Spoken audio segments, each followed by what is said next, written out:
إذ قالت امرأة عمران رب إني نذرت لك ما في بطني محررا فتقبل مني إنك أنت السميع العليم.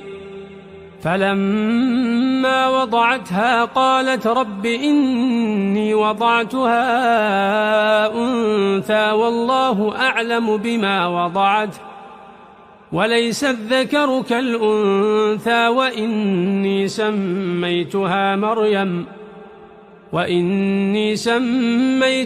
مريم وإني أعيذها بك وذريتها من الشيطان الرجيم.